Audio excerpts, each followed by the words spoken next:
This is Adam, and he suffers from gout. Try Urol. It helps to prevent crystallization of uric acid crystals in gout therapy.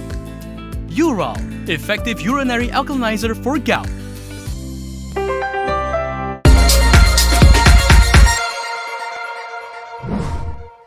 Hello, I'm Kimilia, and this is KiniNews.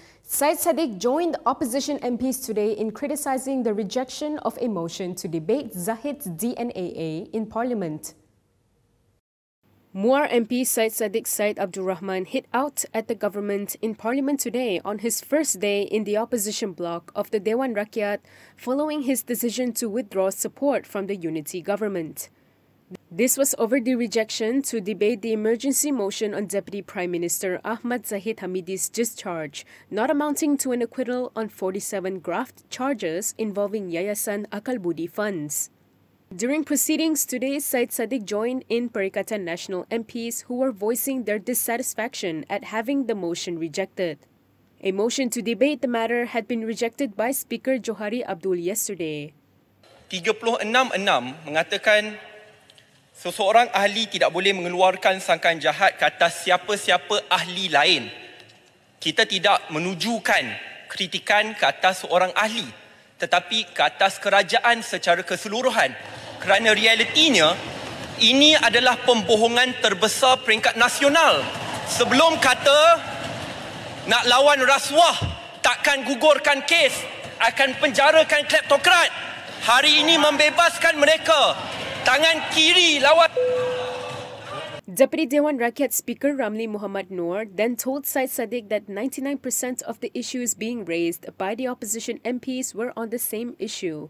He added that Syed Saddiq would be the last to speak up on the matter and gave him 30 seconds to conclude.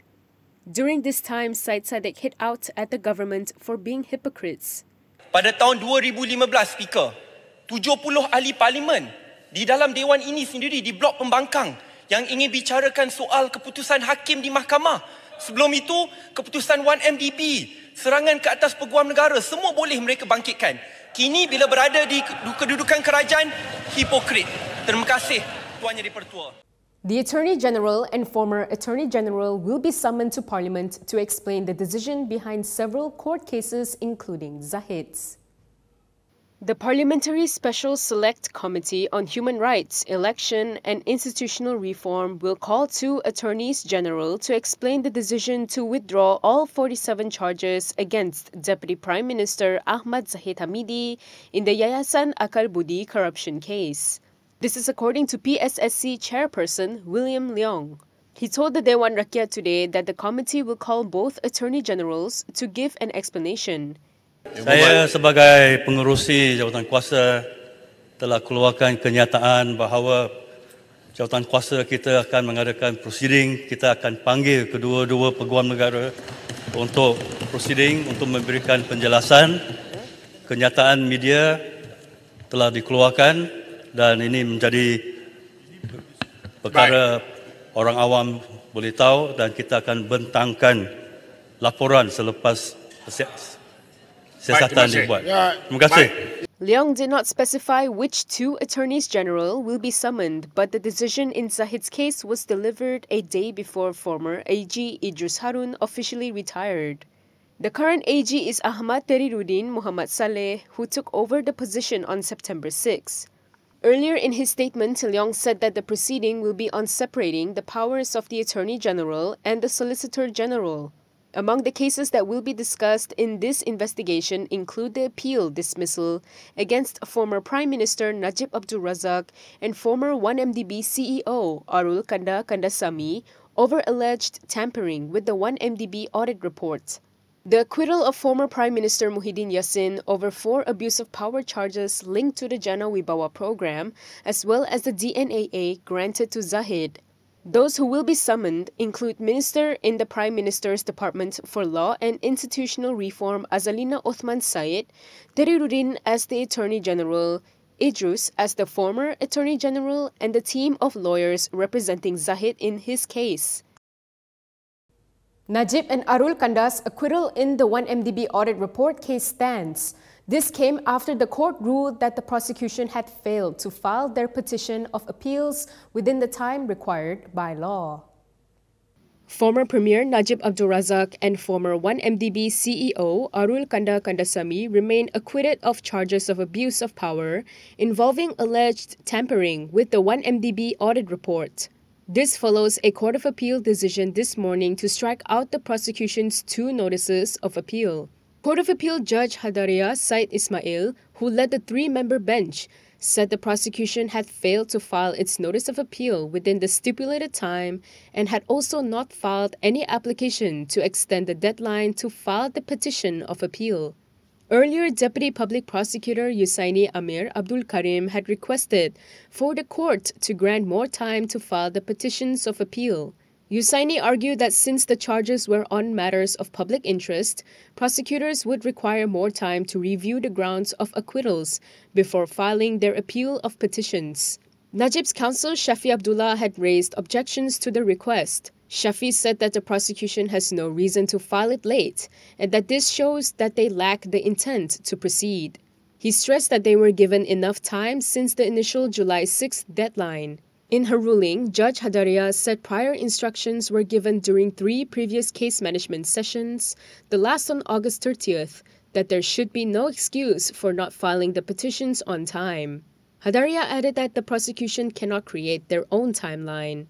When met by reporters, Arul Kanda said that he felt vindicated by the court order and that he and his family can move on.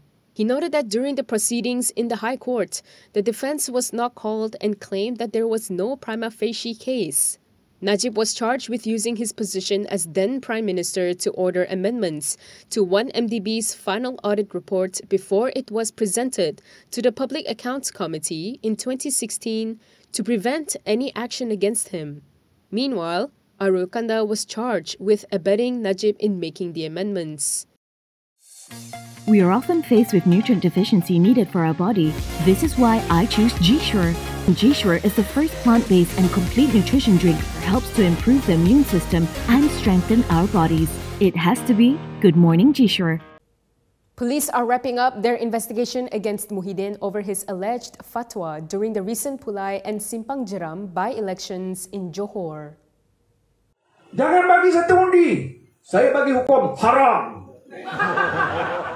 Police have recorded PN chairperson Muhydin Yassin's statements regarding the issue of his alleged fatwa claiming that it is haram to vote for Pakatan Harapan's candidate, Suhaizan Kayat, in the Pulai parliamentary by-election last week.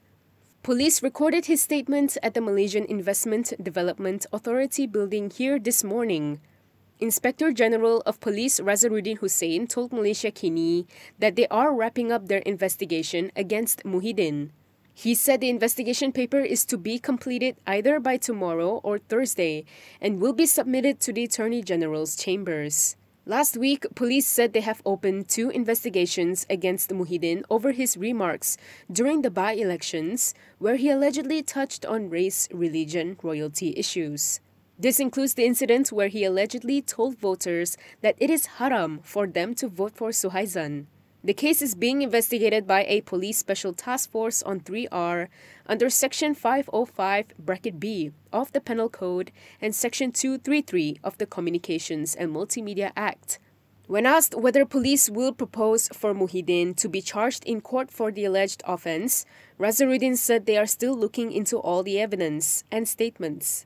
It was understood that investigators have also recorded the statements of several other individuals to facilitate their probe into the case. An UMNO leader has claimed that there is an internal pushback against party leaders who have not aligned themselves with DAP. UMNO Supreme Council member Isham Jalil has claimed that several party leaders may find themselves on the chopping block this week, including himself. In a Facebook post last night, he alleged that this was amid internal pushback against UMNO leaders who have not aligned themselves with DAP. He claimed that a pro-DAP leader had asked him to resign from his post in the UMNO Supreme Council.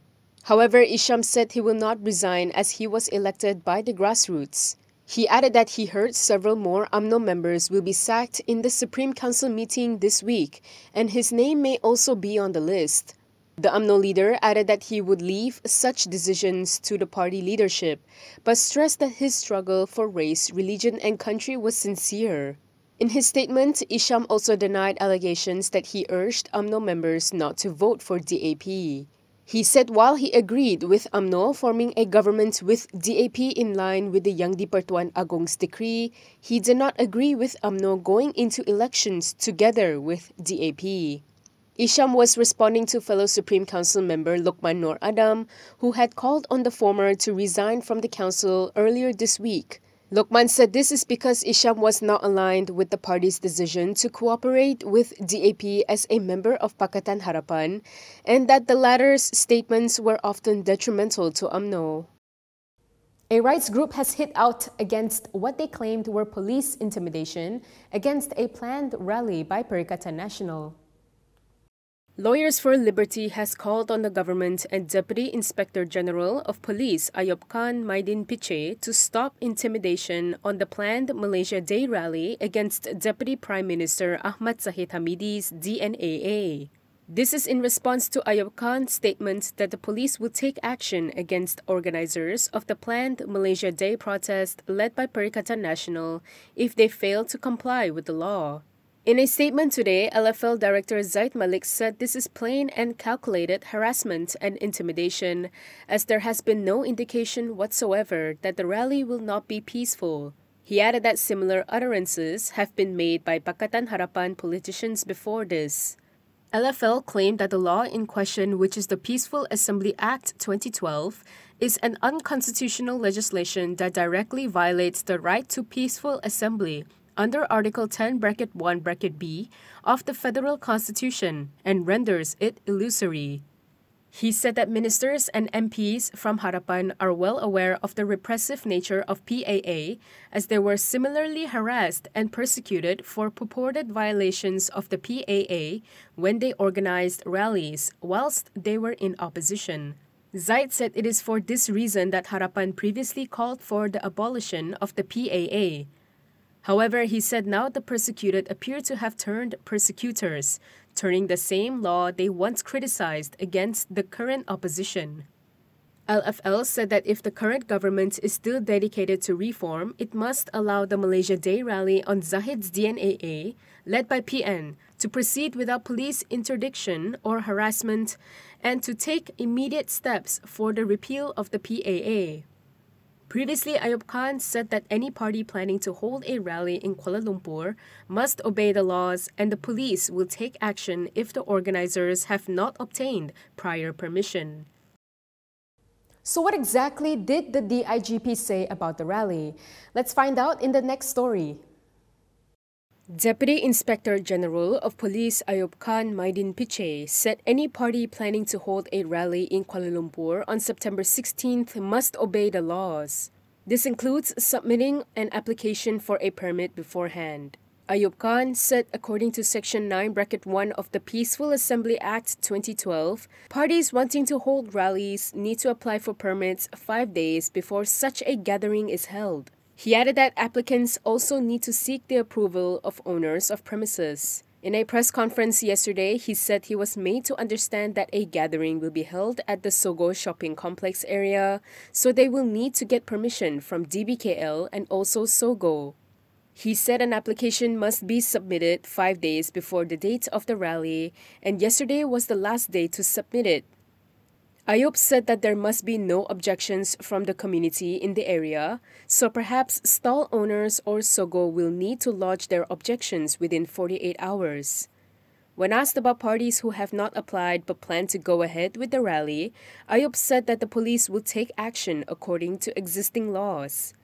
It was previously reported that Perikatan Nasional Youth would hold a rally in front of Sogo on Saturday, September 16th, as part of its Save Malaysia movement.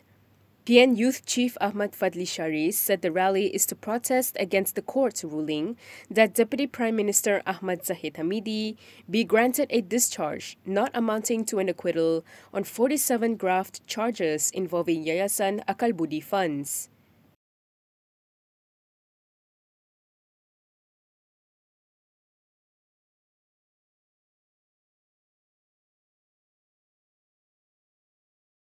And that is all from me today. For more stories, you can go to kinitv.com. You can also follow us on Instagram, Twitter, YouTube, and Facebook for the latest news updates.